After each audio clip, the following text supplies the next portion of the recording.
예, 이제 대선까지 28일. 각 당은 선대위 꾸리는 작업에 한창입니다. 이미 마친 것도 있고요. 이번 주 내로 완료를 하는 것도 있고 그렇습니다. 진용이 꾸려지는 대로 각 당의 선대위원장들 만나볼 텐데요. 먼저 더불어민주당 이종걸 선대위원장입니다. 민주당은 선대위 구성까지 진통이 상당했죠.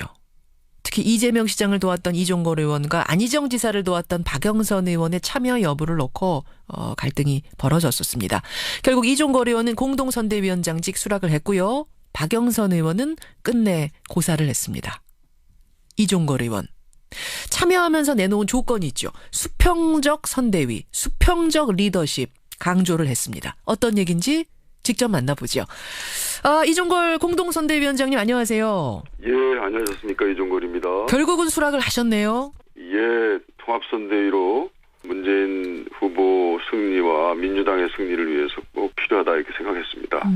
아니 이제 박영선 의원 같은 경우에는 선대위원장에 추대한다라고 당에서 발표를 했는데 당사자는 연락받은 적도 없다. 이러면서 상당히 논란이 컸어요.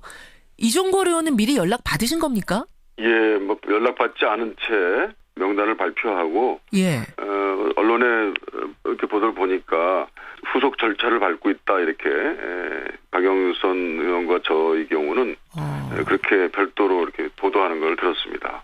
그러면 이종걸 의원도 먼저 연락을 받으신 건 아니군요. 예, 그렇습니다. 나중에 이제 문재인 후보의 전화를 받았고 직접 전화 받으셨어요, 문 후보로부터. 예, 직접 받았고 저는 이런 조건부 수락 뭐 유보랄까요? 뭐 이렇게 해서 통합형 정말 완전 용광로식의 많은 우리 민주당의 자원들이 다 참여할 수 있는 그런 통합선대위가 되는 걸 조건으로 제가 말씀을 드렸습니다. 예, 통합선대위. 근데 그냥 말만 통합선대위가 아니라 진짜 용광로 선대위를 만들어 주십시오라는 조건을 걸고 들어가신 거예요. 예, 그렇습니다. 지금 선대위는 뭐 그런 점에서는 좀 부족한 점이 있다. 그래서 그 선대위 첫 회의에서도 아직 선대위의 구성은 진행형이다.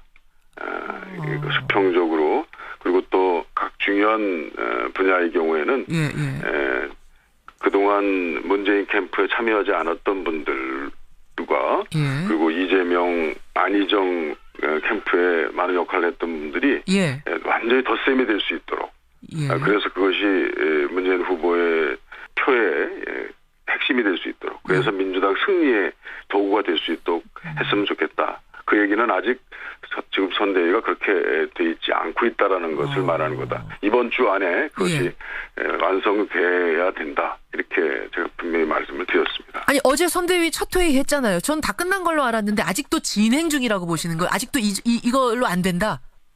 지금 현재는 그렇습니다.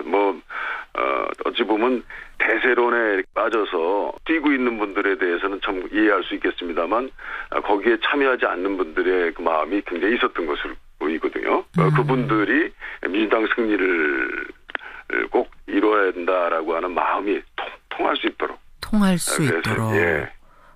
그러니까 지금 사실은 이제 민주당 경선 끝나자마자 문재인 대세론 흔들리면서 안희정, 이재명 지지자들 상당수 안철수 후보 쪽으로 이동을 했다 이런 얘기가 들리고 실제로 안철수 후보 지지율이 오르고 있고 이걸 원인을 찾아가다 보면은 그런 쪽에서 기인한다고 보시는 거군요.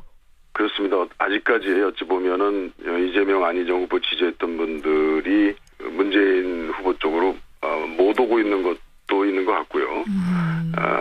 어찌 보면 국민들이 마지막 시련과 경고를 주면서 겸손하게 최선을 다하라고 하는 메시지를 보내는 것 아닌가 이렇게 생각하고 있습니다. 그럼 지금 박영선 의원, 변재일 의원, 안희정 지사 캠프의 수장이었던 박영선, 변재일 의원이 못 오시는 건 왜 못 오시는 거예요, 그분들은?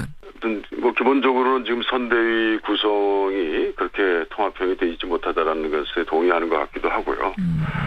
그리고 민주당을 지키고자 민주당을 승리로 하는 데는 왜 생각이 없겠습니까? 그런데 그동안에 이제 후보 측에게 많은 이제 상처를 받은 것이 큰 원인이 되고 있지 않나 이렇게 생각하고 있습니다. 상처받은 거 18원 후원금이라든지 문자 폭탄이라든지 이런 거 일부 지지자들로부터 받았던 그런 상처들을 다 보듬어 안을 수 있는 그런 이제 명분을 사실은 경선에서 이긴 쪽, 승리한 쪽에서 그걸 만들어주고 명분을 만들어줘야 한다. 참여할 수 있는 명분. 만들 수 있도록 적극적으로 나서야지 된다고 생각합니다.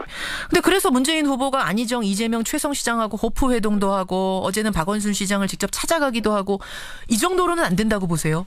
뭐 그런 노력의 일환이라고 저는 생각을 하고 있고 그리고 또 한 번에 그치지 말고 박영선 변재위원을 모셔올 수 있는 그런 아주 겸손한 자세가 필요하다고 생각합니다. 상대방 쪽에서 한번 생각을 해서 그동안 취해있던 대세론이 혹시 허망한 것은 아니었는가. 겸손하게 당을 하나로 만드는 자세가 정말 아직은 좀 더 필요하다. 그래서 아마 지금 일단 형식적으로 참여한 분들도 성의를 다해서 뜁니다. 화학적으로 하나가 되게끔 만들어라. 이제 이 주문을 지금 문 후보한테 하신 건데 어떻게 해야 그러면 화학적으로 하나가 되겠습니까? 형식적인 하나가 아니라. 그 후보가 이제 통합과 화합을 위해서 아주 강력한 원칙을 하고 또 선대위원장 회의에서 어찌 보면 추 대표에게 상당 부분을 그다음에 많은 선대위원장들에게 이렇게 뜻을 표하는 것으로 됐습니다. 그것들만 해도 이것을 잘 지키겠다. 그리고 문 후보 쪽에서 뛰었던 지금 이 선대위의 구성의 어떤 핵심이 되고 있는 분들에게 각성이 되는 그런 이루어지면 그것이 승리의 기점이 되지 않겠나 이런 생각합니다. 그게 무슨 말씀이실까요? 어제 선대위 첫 회의에서 문 후보가 직접 이런 발언을 했죠. 통합에 걸림돌이 있다면 제가 직접 나서서 치우겠다. 용납하지 않겠다 정도가 아니라 치우겠다 직접. 이게 사실은 문 후보 성격으로 볼 때 아주 센 발언이었는데 이건 지금까지 어떤 걸 염두에 두고 한 발언입니까? 선대위 구성 과정에서 그 후보 진영과 어떻게 보면 당권의 일부 분들하고 뭐 충돌했다. 그래서 서로의 그야말로 권력 나눠먹기, 뭐 전리품 챙기기, 뭐 이런 정도의 그 비난 같은 것도 있었지 않습니까? 있었죠. 근데 그런 것들을 이제는 더 이상 하지 마라. 하지 말아라. 서로 뜻을 나누고 또 논쟁하고 비판하고 서로 하는 것은 통합과 화합을 위한 방향만을 난 허용하겠다. 뭐 이런 그 아주 문 후보의 그 발언 태도로는 굉장히 강력한 그런 호소였다고 경고였다고 이렇게 생각합니다. 그렇군요. 그 안에서 알력 싸움 같은 거 하지 말아라라는 경고. 그 말은 뒤집어 말하면 분명히 뭔가가 알력 싸움이 지금 있다는 얘기고 그래서 다른 캠프의 분들 참여했던 분들은 여기에 지금 참여하지 못하고 있는 상황. 박영선, 변재일 두 의원, 안희정 지사 캠프의 수장이었던 분들 끝까지 참여 안 하실까요? 당원이고 당인입니다. 당의 승리를 위해서 모든 것들을 양보해야 되는 그런 시기가 옵니다. 설사 후보 또는 후보 진영과 후보에 가까운 사람들이 뭐 마음에 드는 점이 부족하다 하더라도 당의 승리라는 하나의 대의를 위해서는 당원의 의무이기 때문에 당의 승리를 위해서는 어느 하나 예외 없이 뛸 수밖에 없는 그런 의무를 같이 공유하고 있다 이렇게 생각하고 있습니다. 박영선 의원이 뭐 탈당을 하느냐 안 하느냐 이런 설까지도 사실은 주말에 무성하게 돌았는데 그럴 가능성은 없겠습니까? 제가 알 수는 없겠습니다만 어떤 가능성도 다 있을 수 있겠다고 생각합니다만 그러나 이 당을 지키고 있었던 당의 중력으로 또 원내대표까지 하셨던 분으로 그렇게 탈당은 쉬운 결정이 아닙니다. 고민을 하기는 하시는 모양입니다. 두 분이 가까우시니까 제가 여쭙습니다만. 그래도 최종적으로는 그런 개인적인 감정보다는 당인으로서의 의무 이런 것들이 더 큰 결정의 요소가 되지 않겠나 저는 그렇게 생각하고 있습니다. 그러니까 고민을 하긴 하시는군요 지금. 뭐 깊은 고민도 많이 하고 있을 것이라고 생각합니다. 제가 이 부분을 질문 드리는 이유는 사실은 이제 지금 당의 통합이 절실하다. 문 후보가 이 지지율을 다시 좀 견고히 하기 위해선 당의 통합이 절실하고 그것의 상징이 결국은 지금 선대위에 참여하지 않는 박영선, 변재일 이런 분들을 끌어안는 작업이 굉장히 중요하다는 얘기가 나오고 있는 시점이기 때문에 이 질문을 드린 건데 결국 박영선 의원의 거취 이게 상당히 중요해지겠네요. 알겠습니다. 통합선대위, 진짜 용광로 선대위를 만들자 어제 문 후보가 주문을 했고 역시 이종걸 의원도 동의하시는 거고 공동선대위원장으로서 앞으로 국민들께 각오, 포부 우리 이렇게 하겠습니다. 한 말씀 해주시죠. 이번에 정권 교체는 국민들의 하나의 자산이 될 수 있도록 그래서 미래로 가는 중요한 우리의 힘이 될 수 있도록 민주당이 앞장서서 하고 그 앞장선 후보에게 기대와 사랑을 좀 모아주십사 하는 그런 간절한 희망의 말씀을 드립니다. 예, 여기까지 오늘 말씀 듣도록 하겠습니다. 오늘 고맙습니다. 예, 감사합니다. 예, 더불어민주당 이종걸 공동선대위원장이었습니다.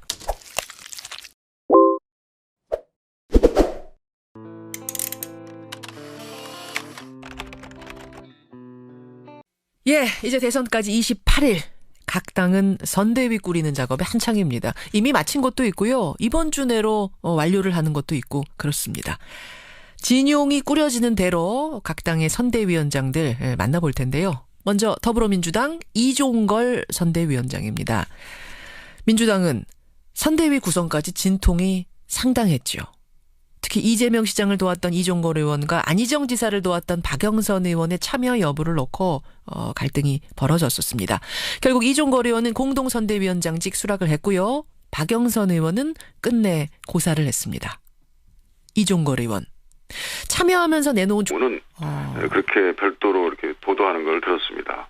그러면 이종걸 의원도 먼저 연락을 받으신 건 아니군요. 예, 그렇습니다. 나중에 이제 문재인 후보의 전화를 받았고 직접 전화 받으셨어요, 문 후보로부터? 예, 직접 받았고 저는 이런 조건부 수락 뭐 유보랄까요, 뭐 이렇게 해서 통합형 정말 완전 용광로식의 많은 우리 민주당의 자원들이 다 참여할 수 있는 그런 통합선대위가 되는 걸 조건으로 제가 말씀을 드렸습니다. 예, 통합선대위. 근데 그냥 말만 통합선대위가 아니라 진짜 용광로 선대위를 만들어 주십시오라는 조건을 걸고 들어가신 거예요? 예, 그렇습니다. 지금 선대위는 뭐 그런 말씀을 드렸습니다. 아니 어제 선대위 첫 회의 했잖아요. 전 다 끝난 걸로 알았는데 아직도 진행 중이라고 보시는 거예요? 아직도 이걸로 안 된다? 지금 현재는 그렇습니다. 어찌 보면 대세론에 빠져서 뛰고 있는 분들에 대해서는 참 이해할 수 있겠습니다만 거기에 참여하지 않는 분들의 그 마음이 굉장히 있었던 것으로 보이거든요.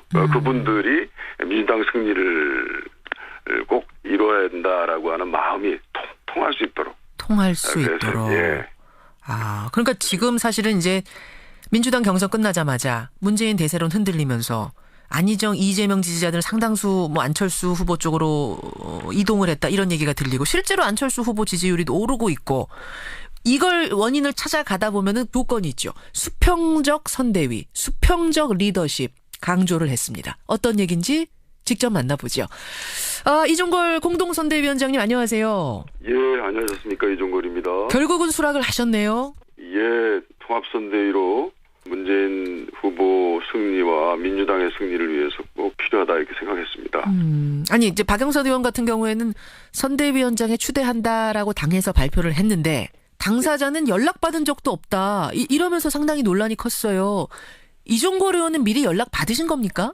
예, 연락받지 않은 채 명단을 발표하고 언론에 이렇게 보도를 보니까 후속 절차를 밟고 있다 이렇게 박영선 의원과 저희 경우 점에서는 좀 부족한 점이 있다. 그래서 그 선대위 첫 회의에서도 아직 선대위의 구성은 진행형이다.